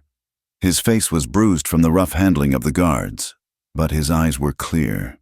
He gave a microscopic nod. "Do what you must to survive." Clara took a breath. The cold air filled her lungs, sharp and clarifying. She thought of the cave. She thought of the man who had covered her when she was exposed, who had starved so a child could eat. "He did not kidnap me," Clara said. Her voice was not loud, but it cut through the murmuring crowd like a bell. Crow stiffened. "The shock has confused her," he announced loudly to the crowd. "She is suffering from hysteria." "I am not hysterical," Clara shouted. Stepping away from him, she reached into the bodice of her dress and pulled out the silver locket. Her fingers fumbled with the clasp, but she tore it open, pulling out the folded paper. "This man," Clara pointed at Taw, "saved my life when Silas Crow's hired killers burned the stagecoach." A gasp rippled through the mob. "Lies!" Crow roared, his face turning a mottled red. "She has been turned. The savages brainwashed her." "I have proof." Clara held the paper high. "This is not just a land deed. This is a ledger." It lists the payment Silas Crow made to the mercenaries who attacked the peaceful camp at Red Rock 2 years ago. It lists the names of the men he paid to murder women and children to clear the way for the railroad. She unfolded the paper, reading the first name she saw in the flickering light. Captain J. D. Miller, $500. Sheriff Tom Bales, $300. The sheriff, standing near Wade Hollis, went pale. The crowd turned to look at him. The certainty of the mob began to fracture. "Silence her!" Crow screamed to the man standing guard at the edge of the platform, the same man with the scarf who had attacked the coach. The gunman raised his pistol. At that moment, a small shape darted up the stairs. Naya. She ran not to Taw, but to Clara, grabbing her hand and squeezing it with all her strength. It was a tiny anchor in the storm, a silent declaration of where the truth lay. "No!" Clara screamed. Seeing the gunman's finger tighten, chaos erupted. Wade Hollis, who had been waiting for this exact second of distraction, slammed his boot into the sheriff's knee. As the man went down, Wade snatched the sheriff's revolver from its holster. "Texas Rangers!" Wade shouted, firing a shot into the air. "Stand down!" But Crow's gunman did not stand down. He fired at Clara. Taw moved. He had been working on the rope since he was tied, expanding his chest muscles to keep the slack. And now, with a roar of exertion that tore the skin of his wrists, he snapped the binding on the weakened wood of the rail. He did not lunge for Crow. He lunged for Clara and Naya. The bullet meant for Clara's heart struck her shoulder as Taw shoved her down, his body covering both her and the child as they hit the wooden planks. "Get them out!" Taw yelled to Wade. Wade fired back, hitting the gunman in the leg. The crowd panicked, stampeding in every direction. The platform became an island of violence.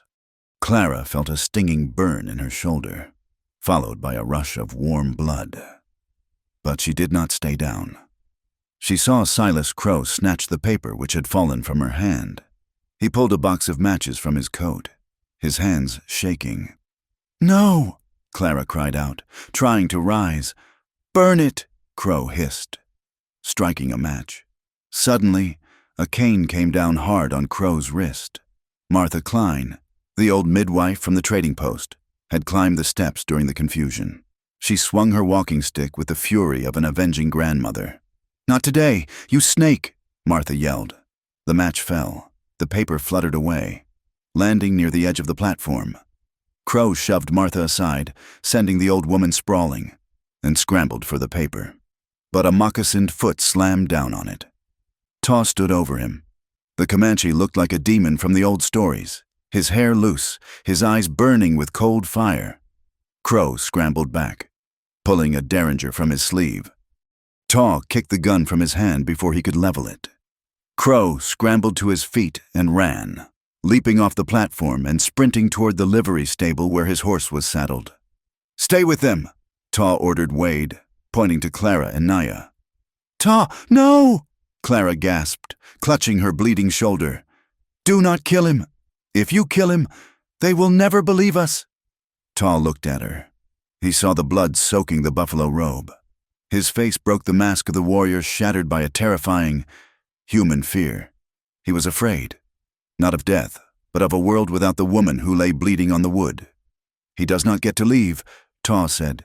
He vaulted the railing and sprinted after Crow. The interior of the livery stable was dark and smelled of dry hay and horse sweat. Crow was fumbling with the saddle girth of a tall black stallion, his breath coming in ragged gasps. "It is over. Silas," Taw said from the doorway. Crow spun around, grabbing a pitchfork from the wall. "You filthy animal," he spat. "I should have wiped you all out years ago." "You tried," Taw said, stepping into the light. "You failed." Crow lunged, the tines of the fork aiming for Taw's chest. Taw sidestepped, the movement fluid despite his own injuries. He grabbed the handle of the pitchfork, twisting it violently. Crow cried out as his wrist snapped, but he did not let go. He drove a knee into Taw's wounded side. Taw grunted, pain flaring white-hot. He stumbled back. Crow seized a heavy lantern from a hook and swung it. Glass shattered against Taw's head, cutting his forehead. Kerosene splashed onto the straw floor. but the flame snuffed out. They fell into the dust, grappling. It was not a fight of skill. It was a desperate, ugly struggle. Crow fought with the panic of a man who sees the hangman's noose.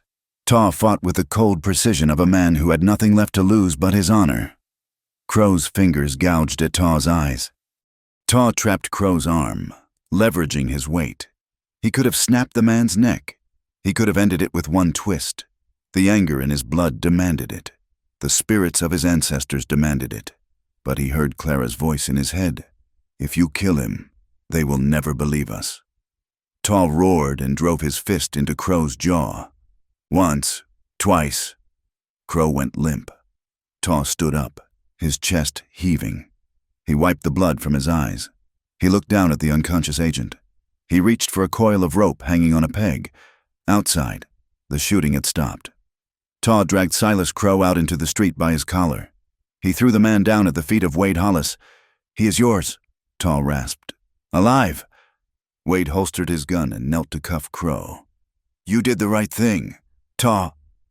Taw did not answer. He turned to the platform. Clara was lying on the wood, her head in Martha's lap. Her face was pale, translucent like fine china. The gray dress was stained dark red at the shoulder. Taw ran to her. He fell to his knees, his hands hovering over her, afraid to touch, afraid to break her further. "Clara," he whispered. She opened her eyes. They were hazy with pain. Did you get him?" "He is caught," Taw said. "He will face the judge." Clara smiled weakly. "Good. We won." Her eyes rolled back, and her head lolled to the side. "No," Taw said, panic rising in his chest. "No, you do not sleep. Clara." He pressed his hand over the wound, trying to staunch the flow. "Martha, do something." "I am trying," Martha said, her voice shaking. "But she has lost too much blood. We need a doctor, a real doctor. Mama!" The scream tore through the night air. It was Naya. She was kneeling on the other side of Clara, gripping the woman's limp hand. She was weeping, her face streaked with tears and dirt. "Mama, wake up!" Naya cried. The word was clear. It was loud. It was a demand from the depths of a child's soul. Taw froze. He looked at his niece. She had found her voice, and she had used it to name the woman who lay dying between them. "She called you Mama," Taw whispered to Clara, leaning close to her ear. "Did you hear that you have a daughter? Clara, you cannot leave her." Clara's breath was shallow, a terrifying rattle in her chest. Wade Hollis stepped up. "The army surgeon is coming from the fort. I sent a runner. He will be here in 10 minutes. 10 minutes is too long," Taw said. He scooped Clara up into his arms. The movement caused her to groan, a sound of agony that cut him deeper than any knife. "Where are you going?" Wade asked. "To the surgery," Taw said. "If the doctor does not come to us, we go to him." He walked through the parting crowd, the people of Griffin Flat, who 10 minutes ago had screamed for his death, now watched in silence. They saw a Comanche warrior carrying a white woman, his face wet with tears he did not bother to hide, followed by a weeping child and a Texas Ranger. They saw, perhaps for the first time, not a savage, but a man. Taw ignored them. He ignored the cold. He ignored the pain in his own body. He focused only on the faint heartbeat of the woman in his arms, counting each beat like a prayer. 1, 2, 3, stay, stay.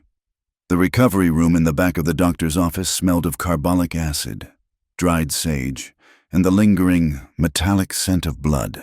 For Clara Whitmore, the days that followed the chaos in the town square blurred into a haze of fever dreams and sharp, waking pain. She spent most of her time drifting in and out of sleep, conscious of a presence in the room. It was a silent, steady weight that anchored her to the world of the living. Whenever she opened her eyes, Taw was there. He never sat on the bed. He never hovered anxiously like the nurses she had trained during the war.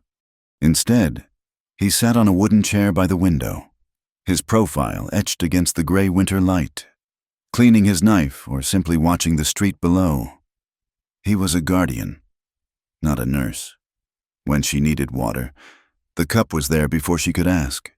When the fever spiked and she shivered violently, a heavy wool blanket was drawn up to her chin, tucked in with hands that were rough with calluses, but startlingly gentle. He did not speak much. He did not need to. His presence was a declaration. A week after the shooting, Clara was sitting up, propped against pillows that smelled of lavender starch. The wound in her shoulder was knitting together a clean exit wound. The doctor had said, miraculous in its trajectory. "The town does not know what to do with you," Clara said, breaking the silence. Her voice was still thin, like paper. Taw turned from the window. He wore a fresh shirt Wade Hollis had found for him, though he still wore his buckskins beneath. "They know what they want to do. They want to hate me, but they cannot hate the man who saved the white woman. They are confused," Clara murmured. "Confusion is better than bullets," Taw replied. There was a knock at the door, and Wade Hollis entered. The young ranger looked older than he had 10 days ago. His uniform was pressed, but his eyes were weary. He removed his hat, twisting the brim in his hands. "Morning, Miss Clara." "Taw," Wade nodded to the Comanche. "How is it out there, Wade?" Clara asked. Wade sighed, pulling up a stool. "Complicated. Silas Crow is in irons, on a wagon to Austin. The circuit judge is furious, but the evidence you provided, that ledger, it is airtight. Crow will hang, or he will rot in a federal prison." "And you?" Clara asked, noting the lack of a badge on his chest. Wade looked down, suspended. "Pending review. The captain did not appreciate me pulling a gun on a sheriff, even if the sheriff was crooked. They say I let my emotions compromise the chain of command." "I'm sorry," Clara said, guilt washing over her. "Do not be," Wade said, looking up with a fierce grin. "I would do it again. But the town, it is split down the middle. Half of them think Taw is a hero. The other half think he is a ticking bomb. They tolerate him because of you, Miss Clara. But the moment you leave—" He let the sentence hang in the air. Clara looked at Taw. He was watching her, his face impassive, but she saw the tension in his jaw. She realized then the precariousness of their existence. She was a single woman, a barren widow with no prospects. He was a Comanche warrior in a white man's town. Together, they were a scandal. Alone, they were vulnerable. "Thank you, Wade," Clara said softly. When the ranger left, the silence in the room changed. It was no longer heavy with comfort. It was heavy with truth. Clara looked at her hands. They were pale and shaking. She thought of Naya, who was staying with Martha Klein in the room next door. The child had visited every day, silent and watchful, holding Clara's hand for hours. "I cannot stay here," Clara whispered. Taw stood up. "You are not strong enough to travel. I do not mean the room, Taw, I mean us." She forced herself to look at him. "Look at what I have done. Wade has lost his badge. You are a pariah, watched by every man with a gun. And Naya, she needs a life, a real life. Not a life of running, or hiding, or being looked at like a curiosity." "We survive," Taw said, his voice hardening. "Survival is not enough," Clara cried, wincing as her shoulder pulled. "I am a dead end. Taw, I told you in the cave, I cannot give you children. I cannot give you a lineage. And now I'm a woman with a bullet hole and a reputation that will follow me forever. I will only drag you down. I will only make you a target." Taw walked over to the bed. He placed his hands on the footboard, leaning forward. "I did not ask for a lineage. I asked for you." "You say that now," Clara said, tears spilling over. "But in 5 years, in 10, when the whispers never stop, when Naya is mocked because her aunt is the Indian lover, I cannot do that to her. I cannot do that to you." She turned her face away. "Please, leave me alone for a while. I need to sleep." Taw looked at her for a long moment. Then, without a word, he turned and walked out of the room. That evening, while the town was quiet, Clara made her decision. It was a decision born of the same instinct that had made her a nurse cut away the infected limb to save the body. She found a piece of paper and a pencil on the bedside table. Her hand trembled as she wrote, "My dearest family, I am leaving tonight. The stagecoach heads east at 4 o'clock. Do not come after me. I am doing this because I love you too much to see you destroyed by my presence. Naya needs a mother who can give her a future, not a woman who brings only danger and shame. I am broken, in body and spirit, and I cannot be the weight that sinks you both. Please, let me go. Clara." She folded the paper and left it on the table, anchored by the silver locket, empty now, but still heavy. She dressed slowly, wincing with every movement. She packed her small bag. She managed to slip out the back door of the clinic. The cold night air hit her like a slap, dizzying and sharp. She had an hour before the coach arrived. Inside the clinic, the door to the adjoining room creaked open. Naya stepped out. She was looking for water. She saw Clara's empty bed. She saw the paper on the table. She picked it up. She could not read all the words. Her lessons at the mission school had been cut short by fire and blood, but she recognized Clara's handwriting. Confused, she ran to find Wade. The ranger was sitting on the porch of the boarding house next door, smoking a pipe. Naya thrust the paper at him, her eyes wide and frantic. Wade squinted in the dim lantern light. He did not know Naya could understand much English. He thought she was just delivering a message. He scanned the lines quickly, his brow furrowing. "Oh, hell," Wade muttered to himself. "She says she is leaving, says she is a weight, says she cannot be a mother." He stood up to go find Taw, crumbling the note in his hand. But Naya did not wait. She had heard enough. Cannot be a mother. Wait. The words struck the little girl with the force of a physical blow. In her mind, traumatized by abandonment and violence, the logic twisted. Clara was leaving. Clara said she could not be a mother, because Naya was too heavy, because Naya was a burden, because Naya was the reason Clara was shot. A silent wail built in her chest, but she did not let it out. Instead, she turned and ran. She ran not toward the stagecoach, but away from it, away from the town that hurt people, away from the adults who left. When Taw returned to the clinic 10 minutes later with a bowl of broth, he found the room empty. He saw the locket. He did not need to read the note to know what had happened. He spun around, colliding with Wade in the hallway. "She is gone," Taw said, his voice ice. "I know," Wade said. "She wrote a note. Naya brought it to me, but then the girl ran off before I could—" "Naya!" Taw grabbed Wade's arm. "Where is Naya?" "I do not know. She ran toward the creek." "The creek is frozen," Taw said, "and the wind is rising." He ran outside. The night was pitch black, the moon obscured by heavy clouds. The temperature had dropped 20 degrees in the last hour. Taw scanned the dirt street. He saw Clara's boot prints heading toward the station, but he saw smaller, lighter prints moccasins heading north, toward the jagged rocks of the ravine. Clara was at the station, shivering on the bench, when Taw's horse skidded to a halt in front of her. She stood up, clutching her bag. "Go back! Taw, I meant what I wrote! You wrote that you were protecting us!" Taw shouted over the wind, sliding from the saddle. "Is this protection abandoning a child who thinks you left because she is unlovable?" Clara froze. "What?" "Naya saw the note," Taw said, grabbing her uninjured arm. Wade read it. "She heard the words burden and cannot be mother. She thinks she drove you away. She has run into the dark. Clara, and the frost is killing deep tonight." Clara dropped her bag. The letter, the logic, the self-sacrifice, it all shattered. "Oh, God, no!" "Get on," Taw commanded. He pulled her up behind him. There was no hesitation this time, no awkwardness.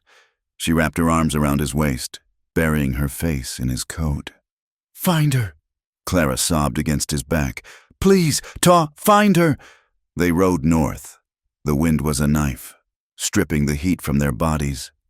Taw tracked by moonlight and instinct, reading the disturbed frost on the sagebrush, the scuff of a small foot on the clay. Nature, which had been their backdrop, was now their enemy again. The cold was a predator, waiting for the girl to stop moving.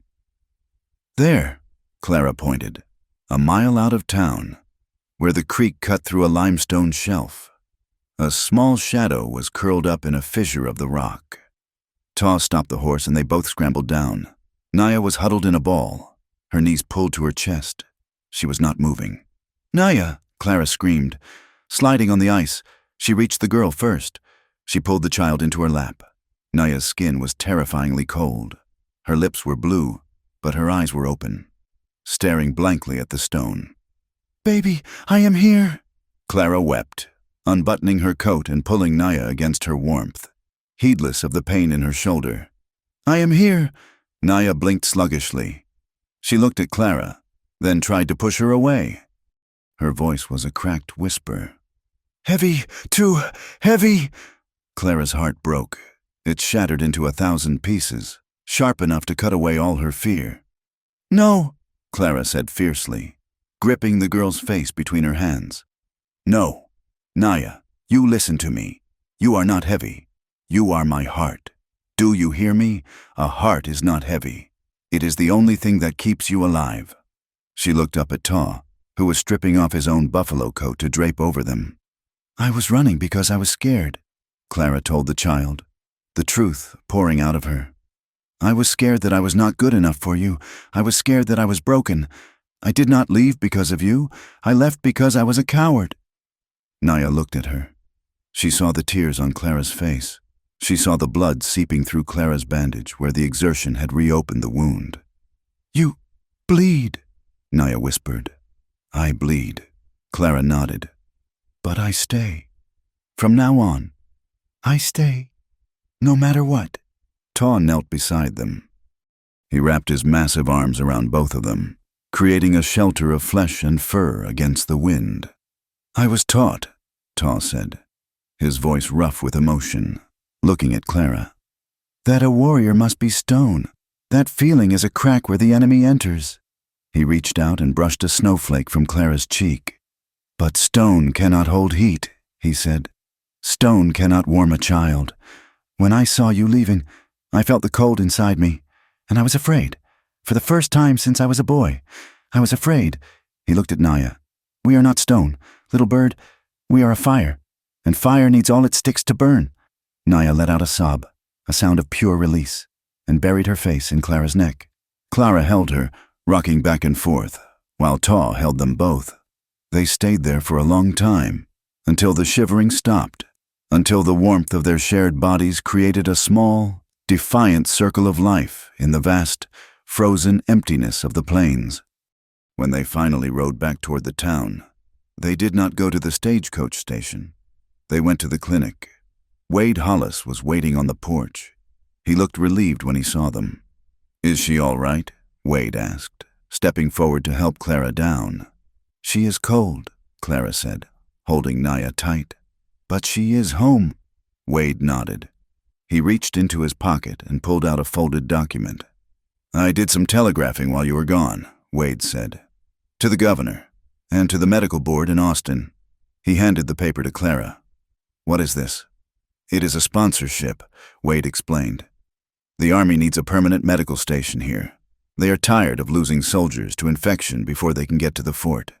They need a head nurse, someone with combat experience." He looked at Taw.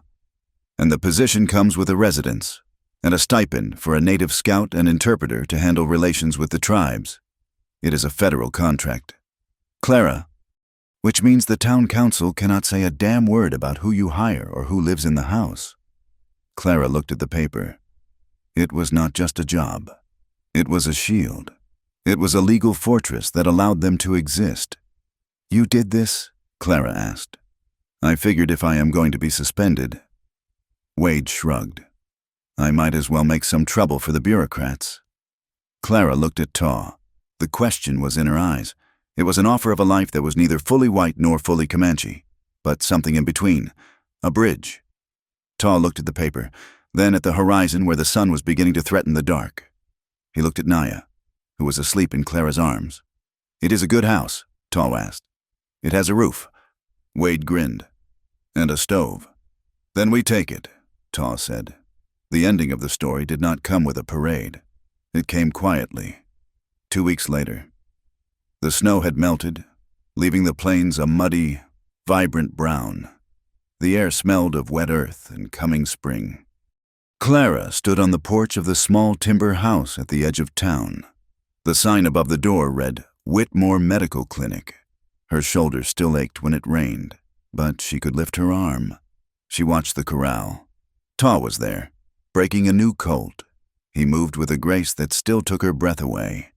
He was not wearing his full buckskins, but a mix of settler's clothes and his traditional moccasins. He had not given up his identity, but he had adapted. Naya sat on the fence rail, watching him. She was laughing. It was a sound like wind chimes, rare and precious. She held a piece of fabric in her hands, a patch of bright blue calico she was sewing onto the corner of the old, battered buffalo robe. Clara walked out to them. Taw saw her and stopped the horse. He walked over to the fence, wiping sweat from his brow. "The colt is stubborn," Taw said. "He just needs to know he is safe." Clara smiled. Taw reached through the fence rails. He took Clara's hand.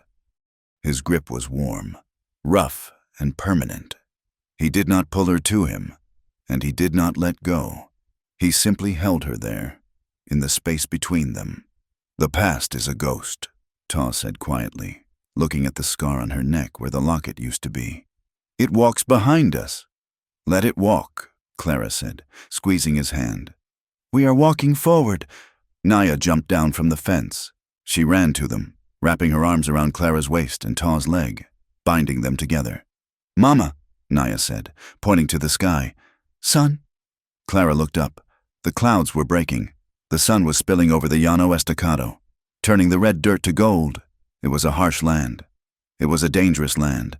But as she stood there, anchored by the man who had covered her in the storm and the child who had called her home, Clara Whitmore knew one thing for certain. She was not empty. She was overflowing. "Yes," Clara said, her voice steady and strong. "It is the sun." They stood there as the light washed over them. 3 survivors who had found the only thing more powerful than the winter wind, the will to stay warm, together. The gavel that came down in the federal courthouse in Austin was not loud enough to shatter the memory of the storm, but it was loud enough to break the silence of the last 3 months. Silas Crow was not sentenced to hang. The judge, a man with a face like a dried apple and eyes that had seen too much corruption to be surprised by it, declared that hanging was too quick for a man who had sold blood for railroad shares. Instead, Crow was sentenced to 20 years of hard labor in a federal penitentiary. News of the verdict traveled slow, carried by riders and telegraph wires until it reached the small settlement of Griffin Flat. It arrived on a Tuesday, carried by Wade Hollis, who rode into town with his badge pinned back on his chest. Clara Whitmore heard the news while she was sweeping the porch of her clinic. The spring air was thick with the scent of blooming wildflowers and wet red clay. She stopped, leaning on the broom handle, as Wade dismounted. "It is done," Wade said, tipping his hat. "He will break rocks until his back gives out." Clara looked at the horizon. "And the others, the men he hired?" "Dispersed," Wade replied. "Or dead. Without Crow's money. They have no fight left in them. The snakes have gone back into their holes. It was not perfect justice. The dead at Red Rock would not rise. Arthur Vance would not get his life back." But as Clara looked at Taw, who was repairing a section of the corral fence 100 yards away, she knew it was enough. The hunt was over. The town of Griffin Flat did not change overnight. Prejudice was a weed with deep roots, and you could not pull it out with a single trial. There were still men who spat on the ground when Taw walked into the general store. There were still women who crossed the street to avoid walking in Clara's shadow. But the fear was gone. Clara kept her promise. She opened the clinic doors at dawn every day. At first, only the desperate came the drifters, the cowhands with broken fingers, the girls from the saloon. But then, a rancher's wife brought a baby with a fever that would not break. Clara worked for 6 hours, cooling the child's skin, administering willow bark and clean water. The baby lived. 2 days later, Taw brought a Quahati elder to the back door. The old man had a festering arrow wound from a skirmish with poachers. Clara treated him with the same hands, the same water, the same focus. When the rancher's wife saw the Indian elder leaving the clinic, she stopped. She looked at Clara. She looked at the old man. She did not smile, but she nodded. It was a small crack in the wall, but light was getting through. Taw did not become a farmer. He did not cut his hair or wear a suit on Sundays. He refused to become a caricature of a civilized Indian to make the white people comfortable. He remained Tawakoni. He worked as a scout for the army detachment, ensuring that the patrols stayed on the agreed trails and did not harass the hunting parties. He became a voice. When a dispute arose over water rights at the creek, it was Taw who rode out to meet the chiefs. He spoke the language of the land and the language of the treaty. He stood between the two worlds not as a victim, but as a bridge. It was a dangerous place to stand, but he stood with a dignity that made even the hardest cavalry officer lower his gaze. One evening, at the saloon, a drunk buffalo hunter made a loud joke about the squaw man living at the nurse's house. The room went quiet. Wade Hollis stood up from his table. He did not draw his gun. He simply walked over to the hunter. "That man," Wade said, his voice carrying to every corner of the room, "saved a white woman from freezing to death while you were likely warm in your bed. He rode through a blizzard to save a child. Honor does not belong to the color of your skin. Friend, it belongs to your actions. And if you speak his name with dirt in your mouth again, you will answer to me." The hunter sat down. The room went back to its drinking, but the air had shifted. At the house on the edge of town, domestic life was finding its own rhythm. Naya was the heartbeat of that rhythm. The trauma of the massacre and the storm had left scars, but like the land after a fire, green things were beginning to grow. She spoke now. Her voice was soft, hesitant, but it was there. She helped Clara in the garden, planting corn and squash in the Comanche way, mixed with the roses Clara loved. One afternoon, Clara found Naya sitting on the porch. The girl had the old buffalo robe spread across her lap. It was the same robe Taw had thrown over Clara in the cave, the same robe that had kept them alive in the ravine. It was worn now, the fur thinning in places, the hide stained with travel. Naya was holding a needle and thread. She had a square of blue calico, a scrap from one of Clara's old aprons. She was sewing it over a tear in the leather. "What are you doing, little bird?" Clara asked. Sitting beside her, Naya looked up. Her eyes were bright. "Fixing," she said. "The hole was big. The cold could get in. Now, it is strong." Clara ran her hand over the rough stitching. It was clumsy, the work of a child, but it held. The blue fabric stood out against the dark fur, a symbol of the new life grafted onto the old. "It is beautiful," Clara whispered. Naya put the needle down. She looked at Clara with a seriousness that belonged to an adult. "You were sad yesterday." Clara blinked. "Was I?" "You looked at the baby," Naya said. "The one Mrs. Miller brought. You looked sad." Clara felt a lump in her throat. She had thought she hid it well, the ache of seeing another woman hold a newborn, the reminder of the emptiness inside her own body. "I was thinking," Clara admitted, "about things I cannot have." Naya picked up the robe. She pulled it around her shoulders, then opened it to wrap it around Clara too, binding them together in the same way they had huddled in the storm. "You have me," Naya said. "I know," Clara said, stroking the girl's hair. "But I cannot give you a brother or sister. I cannot make the family bigger." Naya frowned. She reached out and touched Clara's chest, right over her heart. "You are not empty," Naya said fiercely. "You are the house. If there is no house, where do we live?" Clara froze. The words cut through 10 years of shame. "You are the house." She realized then that she had been mourning a biological function while ignoring the spiritual reality. Motherhood was not just the act of birthing. It was the act of sheltering. It was the act of staying when every instinct screamed to run. It was the act of sewing a blue patch over a hole to keep the cold out. Clara pulled Naya into a crushing hug. Tears streamed down her face, but they were not tears of grief. They were tears of release. "You are right," Clara sobbed, laughing through the tears. I am the house, and you are my home. You are my home, Naya. That night, after Naya had gone to sleep, Clara sat on the porch swing. The sky was a vast dome of indigo, scattered with stars that burned with a cold, fierce light. The wind was gentle, carrying the smell of sage. Ta walked up the steps. He had been out checking the horses. He smelled of leather and night air. He sat on the railing, facing her. He watched her for a long time, the silence between them comfortable and worn smooth like a river stone. "The corn is coming up," Ta said. "It is," Clara agreed. "Naya says we will have a good harvest." Ta reached into his pocket. "I have something." He held out his hand. In his palm lay a silver comb. It was not a delicate, store-bought trinket. It was made from a silver coin, hammered flat and shaped by hand. The top of the comb was engraved with a design, a simple line of mountains, and above them, a single star. "I made it," Ta said, his voice gruff. "From the pay the army gave me." Clara took the comb. It was heavy and cool. She ran her thumb over the engraving. "It is beautiful." "Ta." "It is a promise," Ta said. He slid off the railing and knelt before her. He did not take a knee like a knight in a storybook. He knelt like a man tending a fire. He took her hands in his. "I do not have a ranch," Ta said. "I do not have a herd of cattle. I have a horse, a rifle, and a past that is full of blood." He looked her in the eyes. "But I am here. I will not walk away.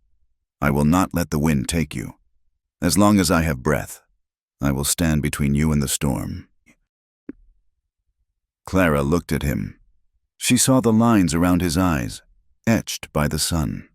She saw the strength in his shoulders.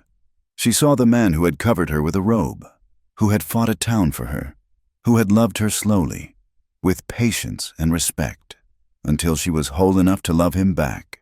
"I do not want a ranch," Clara whispered. "I want you, just you." Ta reached up and gently placed his hand on the back of her neck. He pulled her forward. Their kiss was not the desperate, frantic collision of the night in the barn. It was slow. It was deep. It tasted of coffee and promise. It was a kiss that sealed a covenant more binding than any paper signed by a judge. As they kissed, the wind rustled the cottonwood leaves above them, sounding like applause from the earth itself. The camera of the mind pulls back, leaving them in the shadow of the porch. Two silhouettes merged into one, while the lantern light from the window glows warm and steady, a beacon in the vast American night. Spring turned to summer. The land turned green, then gold. One morning, the three of them stood by the corral fence. The sun was just cresting the horizon, painting the world in shades of apricot and rose. The air was crisp.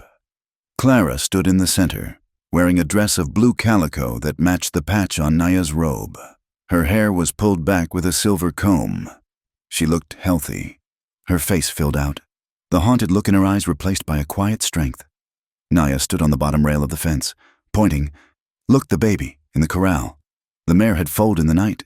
A spindly-legged colt, wet and dark, was trying to stand.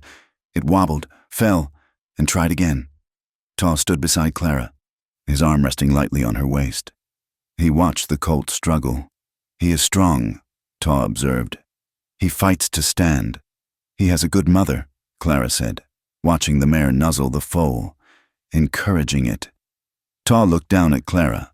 "Yes, he does." Clara smiled. She leaned her head against his shoulder. The road ahead would not be easy. The railroad was still coming. The world was changing. Fences were going up, and the old ways were fading like mist. There would be days of prejudice, days of hardship, and days where the cold wind would try to find a way in.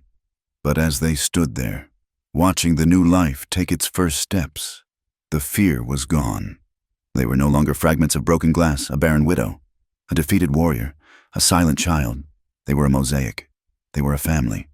Ta looked at the horizon, where the endless sky met the earth. "We ride today?" Ta asked. "We ride," Clara said. "Where?" Naya asked, jumping down. "Wherever we want," Ta said, lifting the child up to sit on the top rail.